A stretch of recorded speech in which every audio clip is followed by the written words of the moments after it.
We're in the book of Ecclesiastes, chapter 2. We're at verse 14. Chapter 2, verse 14. There are three things that Solomon so far has experimented with in order to try to find purpose in life. What are they? Wisdom is one. Folly is number two. That's pleasure, isn't it? And what's the third one? It's really the labor of his what? The labor of his hands. Okay? He's tried to find purpose in work. And individuals in our society, they try to find happiness in all three of those, don't they? Now, it's interesting that as Solomon goes through the book, there's times when he makes some observations that almost seem contradictory one to another. We're going to be talking about some of those things. Did Solomon say that there is pleasure in labor? Yeah, he said that last week. There's pleasure in labor. And every one of us who have worked a job, we found that pleasure, haven't we? It's one of the reasons that we work is because we do find some satisfaction and happiness and pleasure in those things. But those things are not supposed to be the purpose of our lives. Okay, that's not to be. If that's where our purpose is, then our purpose is going to come to an end when we die, aren't we? So he's looked at three things. He's experimented with those things so far. And he even makes this statement. One of those excels all the others. Which one excels all the others? One of the three excels the other two. Does anybody remember what it is? Wisdom. Okay, so in other words, if you're going to get out there and try something, don't get out there and try to work your way into happiness. Don't get out there and try to spend your time in pleasure. If you're going to spend your time and effort and labor in something, put it into the acquisition of wisdom, because it is beneficial, isn't it? Or at least there's some benefit to it. And he says that wisdom excels the others. But he ended by saying that all of them are what?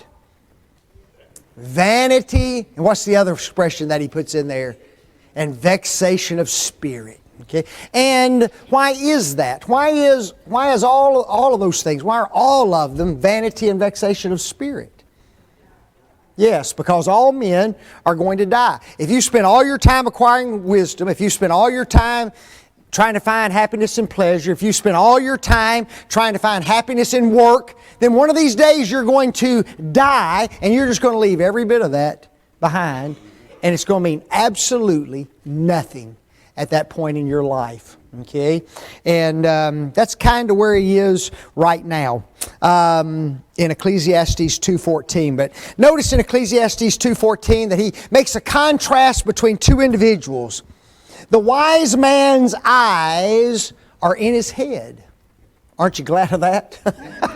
You know, it'd be bad if they weren't in his head. But the fool walketh in darkness. What are the eyes for? What's the purpose? Yes, to be able to see. And that's what he means here. A wise man walks in such a way that he expresses that he can see things, right? But the fool walks with his eyes shut. The fool walks in darkness, Solomon says. So he contrasts these two individuals. Let me just read a few statements. The wise walks with his eyes open. The fool walks with his eyes closed. The wise walks in the light. The fool walks in darkness. The wise man sees and examines. The fool rushes onward. That should be without consideration. The wise gathers information. The fool moves forward by feeling and emotion. The wise walks in a straight path. The fool wanders aimlessly. The wise can see the end of a thing. The fool walks with no end in mind. And that's what he's contrasting when he says that a wise man walks with his eyes in his head and a fool walks in darkness. Okay, so there's a big difference between the two individuals. Clark in his commentary makes this statement. The wise are circumspect, maturely weigh the consequences of what they undertake. Good end of proposed, fittest means applied to accomplish their designs. But fools, deprived of reason, guidance, are in darkness, grope, unreflecting like a frantic man, who on the brink of some steep precipice attempt to run a race with heedless steps and rush to their own perdition. Okay, so I find it interesting that the Bible contrasts two groups of people. I'm either in the wise camp or I'm in the foolish camp. And you need to ask yourself the question, which camp are you in? Okay, which camp are you in? And can you tell who's in the wise and who's in the foolish camp? Oh yes, by the kind of life they live. You know exactly who they are. There were wise virgins and there were foolish virgins. You're either wise or you're foolish, folks. That's one of the two categories wherein we find ourselves. But notice what he ends up saying. And I perceived also that one event happeneth to them all. What is that? That's death. The one event is death. Both the wise man and the foolish man will eventually die, won't they? The wisest man lies cold in the grave, and the most foolish of fools has his place among the dead, don't they? Notice some contrast I gave you there. Solomon died, and he was a wise man. But there was another man by the name of Ahab, and where is he now? He's dead, isn't he? And he was what? He was extremely foolish, wasn't he? He is held up before us as an example of the kings of what not to do. Okay? Who is he married to? Jezebel. Don't ever marry a woman named Jezebel. The prophets of God died, but so have the false prophets of Baal. Haman died. Was he a wicked man? Yes, in the story of Esther, he wanted to do away with the people of God. Haman died, but there was another man, a man by the name of Mordecai. But he's dead too, isn't he? Judas died, but notice Jesus also foretold the death of Peter, didn't he? It doesn't matter who you are, folks. Wicked or foolish, one event happens to everybody, and what is it? Death. Death. And we need to remember that. And sometimes, is it easy for us to forget that? Oh yes. It's easy for us to forget that. Ecclesiastes 2:15. Then said I in my heart, as it happeneth to the fool, so it happeneth even to me. And why am I then more wise, he asks. Man. Then I said in my heart that this also is what? Vanity. Did Solomon know he was going to be the wisest man on the earth? Well, let me put it this way. After Solomon was blessed by God, did he know he was going to be the wisest man on the earth? Yes, he knew that. God told him that. There's not going to be anybody else wiser than you, Solomon. Think about that. You know that I'm the wisest man on the earth. Is that an honor? Yeah, he the GOAT. Okay, isn't he? The greatest of all times as far as wisdom is concerned. And yet, the same thing that happens to the fool is going to happen to me. And that's the way he puts it. As it happeneth to the fool, so it happeneth even to who? Even to me. You can be the most foolish of fools. You can be the wisest of the wise. And both of them what? They die. They both die. Solomon makes two observations. Why am I then more wise? Isn't that something? If Solomon was eventually going to die as the fool dies, how does his wisdom really benefit him? That's what he's wondering. If all I'm going to do is live my life and die, why am I any better than a fool? All the efforts he spent in attempting to harness wisdom would come to an end when? At his death. Try this sometime. Just go around and ask individuals, what is the book of wisdom that Solomon wrote in the Bible? Just go to friends and ask them, what is the book of wisdom that Solomon wrote? Now, there's really a couple of books, aren't there? There's really how many? Okay, there's three for certain, right? But the one that we all know of is what? Proverbs. Okay, Proverbs. And see, you knew that. Everybody just answered that. Guess what? Your friends won't know that.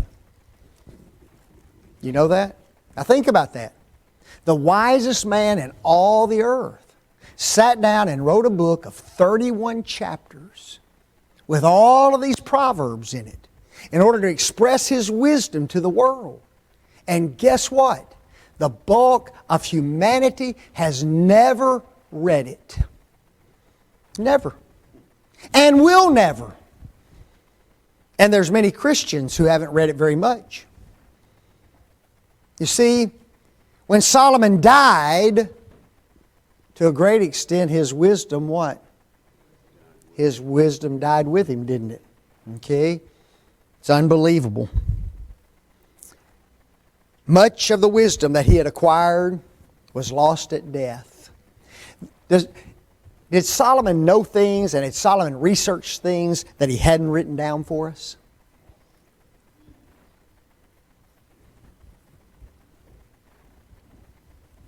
Had he? Well, y'all are.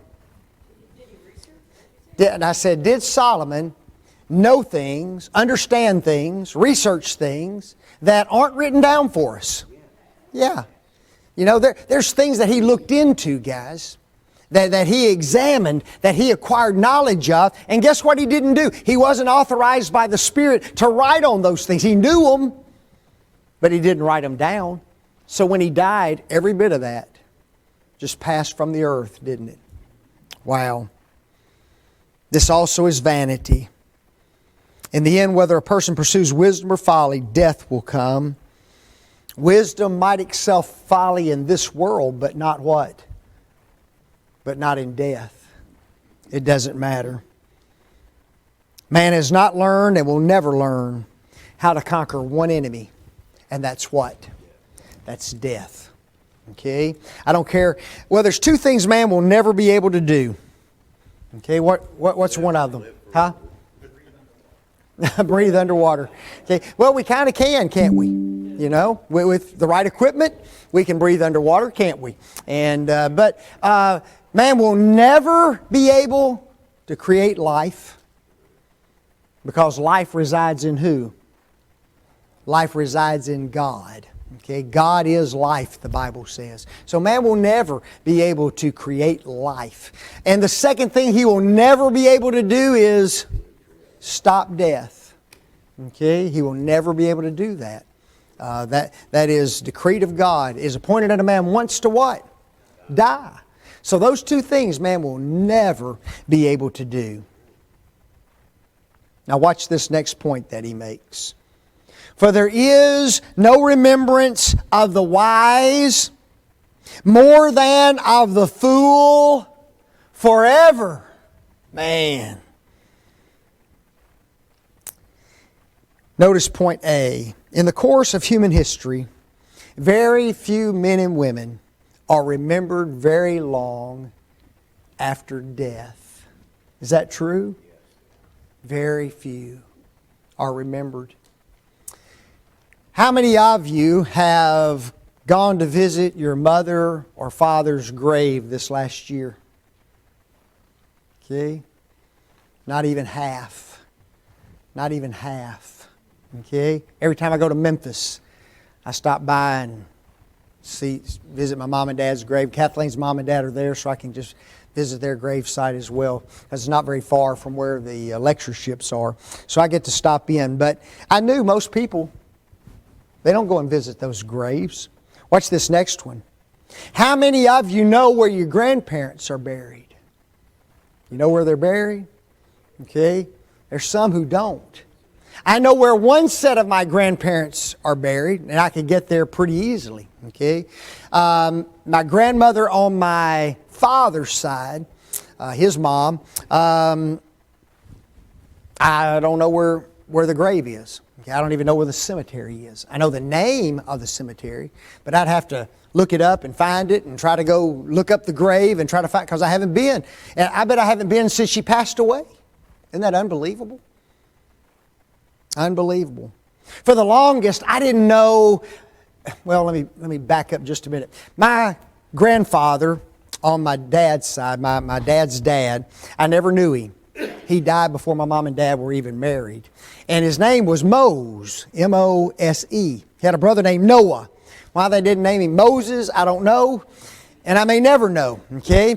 But I knew Mose and Noah, but I didn't know his middle name.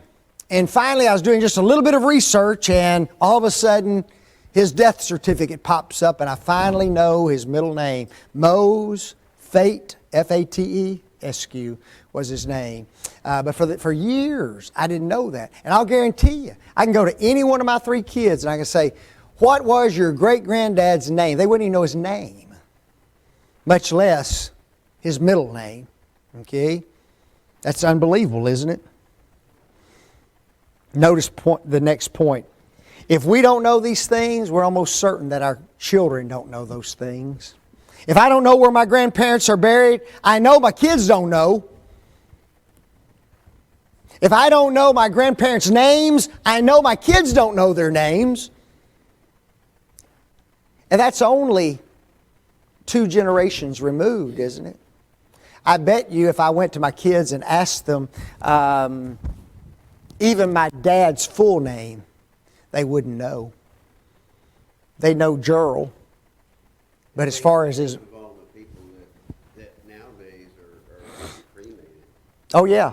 There's no grave to go. not even a marker to learn the name. You know, absolutely.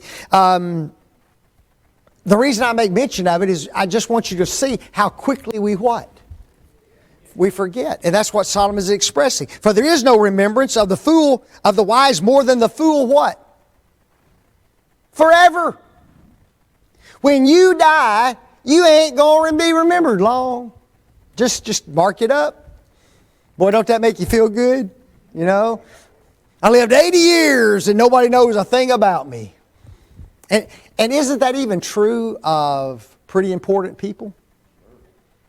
Very few people know much about even the important people in the world after they die. Okay, Beverly?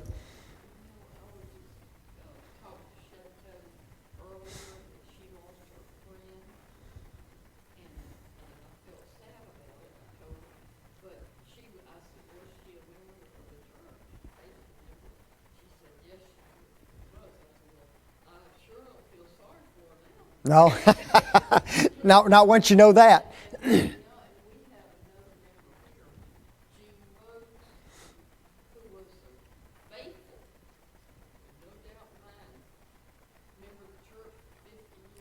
Right.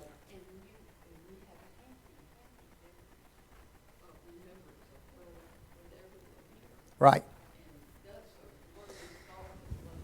Watch, how many of you in here know Gene Rhodes? Okay. Maybe about 2/3. But there's another third in here, don't know Gene.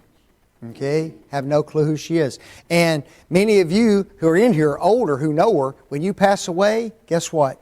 Gene Rhodes' memory, gone from this congregation. Okay? It's just amazing to me how quickly people forget the dead. How many of you have somebody in your family who is extremely wise? Boy, I'm sorry for you. You know, I got 2 people that are kind of doing this, you know. Unbelievable. Y'all just got a bunch of fools in your family. Remember, there's only 2 camps. Unbelievable, you know. My uncle, my mother's brother, he was a professor at the University of Tennessee in Martin, Tennessee. And he had a PhD. And so he was always looked upon as being one of the smart men in our family. Okay. How many of you have individuals in your family who have amassed big businesses, nice businesses? Got one there, one over here. You know, there's some families who have some people who have done well in business. How many of you have some pretty wealthy individuals in your family? Okay, yeah, a few people have the wealth, you know. Sadly, you don't know them enough. And if you think you do, wait till you die. Now let's change it. How many of you have people in your family who are fools? Oh yes, see there? Boy, yeah, I'm glad y'all said that. You had to now, didn't you? We've all got that crazy person, don't we? You know, it's the person you don't want showing up to the family reunions, okay?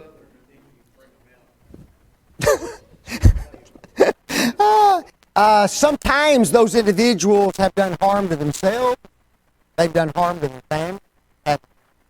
Sometimes those individuals have died early because of the kind of life they lived. Okay? So every one of us in our families, we've got individuals who are wise, individuals who are important, individuals who are wealthy, and then we've got individuals who are goofballs, don't we? And people we don't want to even talk about. Individuals who are just foolish as they could be, and yet we look at their lives and both groups come to what? They come to death. That's the end of all men. And that's what Solomon is trying to get us to understand. Notice point 3 there, but both are soon forgotten by the living. Within a few years, they will be lucky if their relatives remember their name. Just think about how much time and money and research individuals spend trying to reconstruct their ancestry. Isn't that funny? To reconstruct it. Why? Because most of them have what? Have forgotten it. My uncle, the one I told you that was smart, okay, the one that was wise, he's done quite a bit of research in our ancestry. And when you're with him, he doesn't mind talking about it, okay, and sharing all that stuff. But if you were to ask him, hey, why don't you give me that timeline all the way back to the 1700s? You know what he says? I ain't doing that. I did the work. I paid the money. I'm not just giving that to you. Are you kidding me? So he gets to remember and we get to stay stupid. See? He found a man in our family who served in Operation Desert Storm, and then he found another man who served in the Civil War in our family. You know, there's things you find out that are interesting, but if you don't do the research, if you don't do the study, if you don't pay the money, they're forgotten, aren't they? You don't have a clue about those individuals. And I don't even know those people's name. Fortunately, today, with the technology, with computers and everything, that more people do know about their families than just, say, like 30 years ago, when it wasn't as prevalent, the information. Yeah, there's a few in families that usually know a little bit, but it's still. Here's what's interesting about it. They have to go do the research to learn it. It isn't because it's passed down, and it isn't because we know it because it's been passed down. The reality is we didn't know it and had to what? Go get it. And that's the point Solomon is making. When you die, you get what? You get forgotten. Well, that's a lovely thought, isn't it?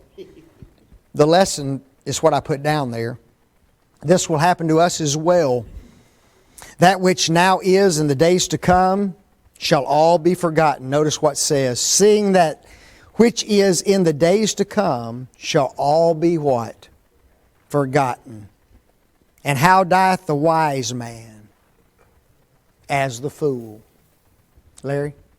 That's the reason that Christ made that statement from that table. This do in remembrance of me. He knew that we would forget. Oh, absolutely. And it's easy to, isn't it, for some reason.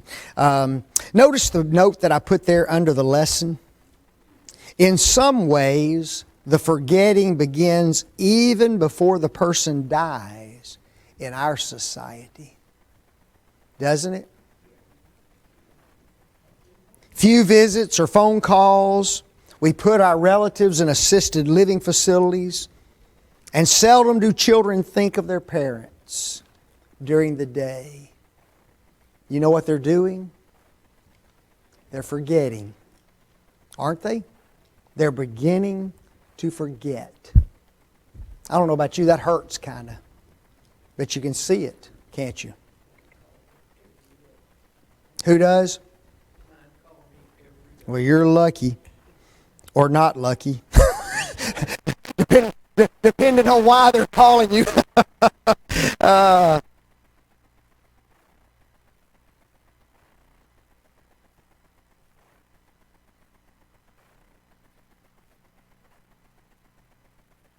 Well, you're a good one.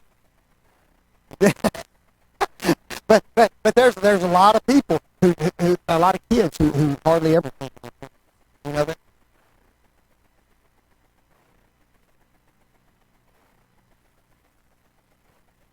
Really?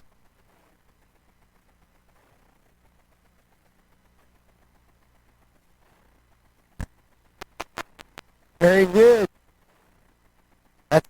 That's good though. You know? Harry, what were you going to say?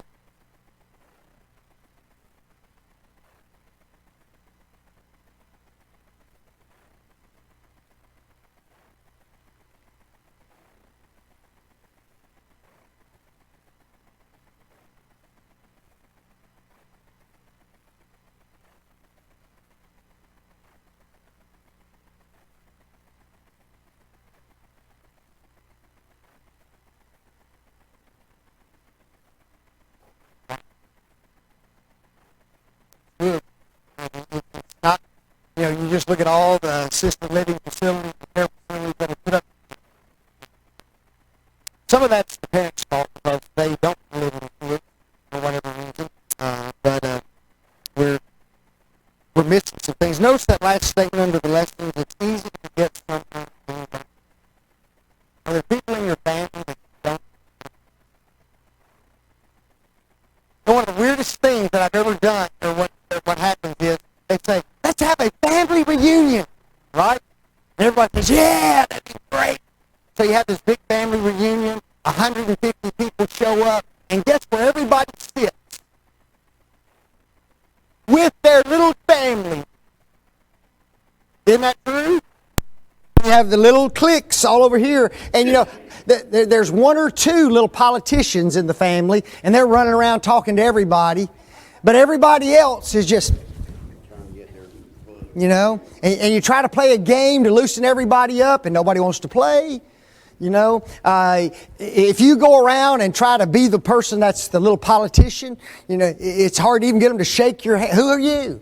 Who are you? And so it's not surprising that we easily forget our families, don't we? And many times we don't even know them in this life. Well, one thing that has ended is not quite ended, but it's not a big thing to go to your class reunion anymore. No, not like it used to be. Not like it used to be. Hey, one thing.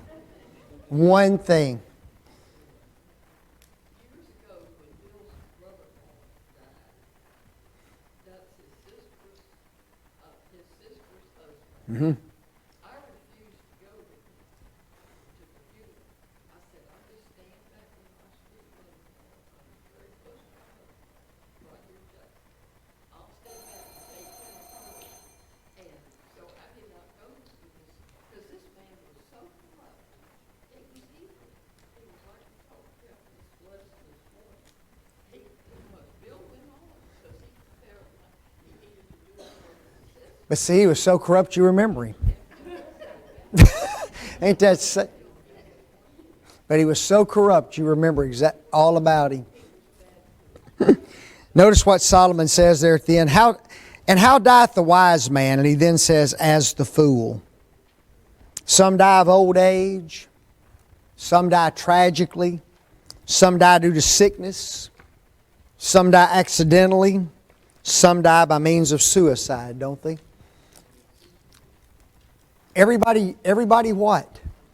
Dies. And if you go back and you study history enough, and if you knew every death and how it occurred, you would see that the same thing that happens to the wise and to the good happens to the foolish and to the evil. Okay? Sometimes we have a tendency to think that the wicked don't suffer the way that the good do. And that's not the case. Okay? The fool and the wise experience exactly the same thing. Okay? Jeannie?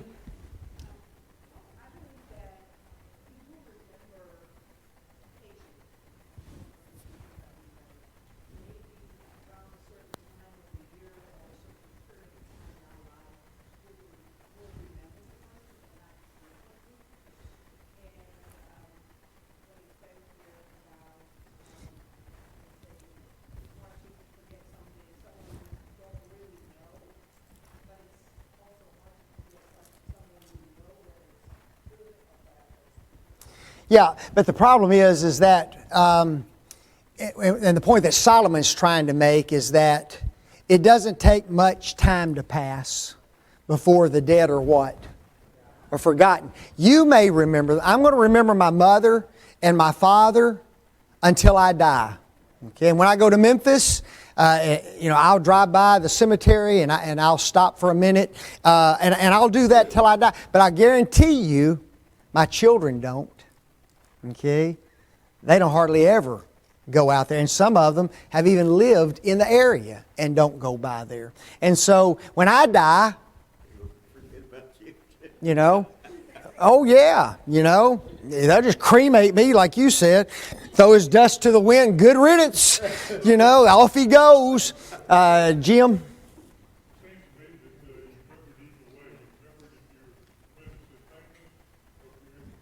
Yes.